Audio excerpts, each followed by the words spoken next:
Voilà, toujours en direct de Palexpo, on est toujours à ce 88e salon de l'automobile. Vous le voyez, on a décidé cette année d'être futuriste. Après la voiture électrique parfaitement autonome, et bien là, vous le voyez peut-être déjà sur les images de mon ami Thierry Barret, c'est la voiture du futur. Là, cette fois-ci, c'est une voiture qui est super volante. C'est une voiture que nous propose Italdesign. On va retrouver une jeune femme de la partie communication Italdesign. Bonjour à tout le monde. Bonjour, merci beaucoup de nous recevoir. C'est un stand qui est un extrêmement impressionnant. C'est vrai que c'est assez inhabituel. Qu'est-ce qu'on peut dire sur ce modèle? D'abord, peut-être dire que c'est notre vision pour le transport du futur. Donc, et c'est pas la première. Il y en avait déjà une l'année dernière. L'année dernière, nous avons développé un pop-up qui a eu beaucoup de succès. Donc on a travaillé pendant toute l'année pour rendre un petit peu plus croyable et visible soit la partie aérienne, soit la partie terrestre. On a beaucoup travaillé sur deux niveaux. Elle est conçue où cette voiture? Parce qu'on voit en Italie. Il y a Audi qui est derrière, il y a Airbus évidemment pour la partie. Nous, Italdesign fait partie depuis 2010 du groupe Audi et Volkswagen. Donc on a travaillé avec Airbus pour ce qui concerne la partie aérienne parce que Airbus c'est une incroyable entreprise et puissante entreprise au niveau aéronautique.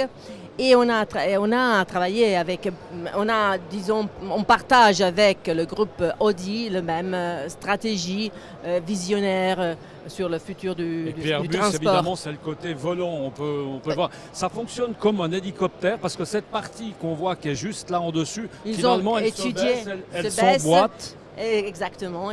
Elle a été étudiée par Airbus. Ils ont fait des expériments à ce niveau-là et ça marche, et c'est parfaitement fonctionnant. Et qu'est-ce qu'on fait ensuite de cette partie-là quand on veut rouler normalement comme une voiture? La partie va se garer. On la met dans un coin et puis on continue sur la route. Quand on a besoin d'être transporté et de... Il y a une autonomie de combien de temps? On peut voler ou rouler combien de temps avec un véhicule comme ça? Combien de temps? Bon, il y a une bonne autonomie. Bonne autonomie. Oui. Là, on le voit, il y a un tableau de bord. Comment est-ce qu'on la programme, la voiture? On peut imaginer. Oui, on a beaucoup travaillé sur la partie HMI.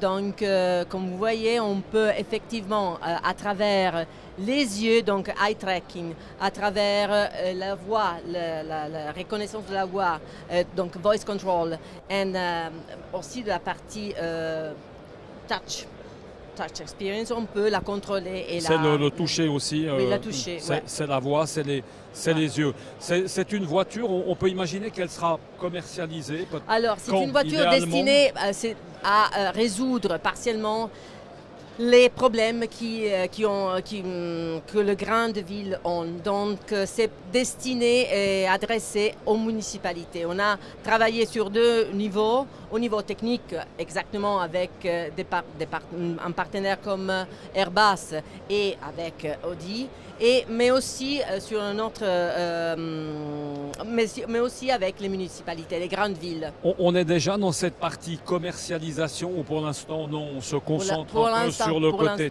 technique. La commercialisation, ça va venir certainement un peu plus tard. Qui sont les gens qui s'intéressent aujourd'hui, qui viennent vous voir dans ce salon? Les jeunes gens, aussi les moins jeunes, mais c'est effectivement un nouveau moyen de transport qui donne vraiment la possibilité de rêver un futur possible. Merci beaucoup. En tout cas, c'est vrai que c'est une bonne partie de rêve dans ce salon, cette voiture Italdesign. On le rappelle, c'est une voiture, c'est un mélange un peu d'Audi avec également de l'Airbus. Merci beaucoup de nous avoir accueillis sur votre stand. Merci. Et puis nous, on va se quitter là. On a passé cet après-midi en votre compagnie. On vous le rappelle, on était au 88e salon de l'automobile à Genève à Palexpo.